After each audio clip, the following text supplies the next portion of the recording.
ഇടുക്കി പൂപ്പാറയിൽ കുപ്പിയിലാക്കി മണ്ണിൽ കുഴിച്ചിട്ട നിലയിൽ ഹാഷിഷ് ഓയിലും വാടക വീടിനുള്ളിൽ നിന്ന് MDMAയും എക്സൈസ് നാർക്കോട്ടിക് വിഭാഗം പിടികൂടി. പൂപ്പാറ ചെമ്പാലയിൽ എറണാകുളം സ്വദേശികളായ യുവാക്കൾ വാടകയ്ക്കെടുത്ത വീട്ടിൽ നിന്നാണ് മയക്കുമരുന്ന് കണ്ടെത്തിയത്. 14 ചെറിയ കുപ്പികളിലായി നിറച്ച 40 ഗ്രാം ഹാഷിഷ് ഓയിൽ വീടിന് മുമ്പിൽ കുഴിച്ചിട്ടിരിക്കുകയായിരുന്നു. മൊബൈൽ ചാർജറിലും വീടിന്റെ വയറിങ്ങിനുള്ളിലും ഒളിപ്പിച്ച നിലയിൽ 10 ഗ്രാം MDMAയും കണ്ടെത്തി. സംഭവത്തിൽ എറണാകുളം വൈപ്പിൻ സ്വദേശികളായ കൈതവളപ്പിൽ ജോമോൻ, പുതിയ നികത്തിൽ അജിത്, തിട്ടേത്തറയിൽ ആശിഷ്, കരോത്ത് അഖിൽ, കല്ലുമട്ടത്തിൽ ആശിഷ് എന്നിവരാണ് പിടിയിലായത്. 4 ദിവസം മുമ്പാണ് ആട് ഫാം തുടങ്ങുന്നതിനെന്ന പേരിൽ ഇവർ വീട് വാടകയ്ക്കെടുത്തതെന്ന് എക്സൈസ് ഉദ്യോഗസ്ഥർ അറിയിച്ചു. News desk press Malayalam.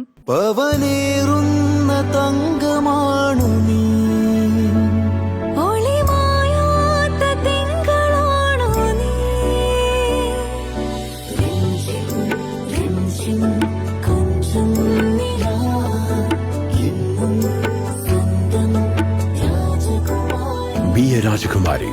Rajakumari Gold and Diamonds. The trust of Travancore. Rajakumari.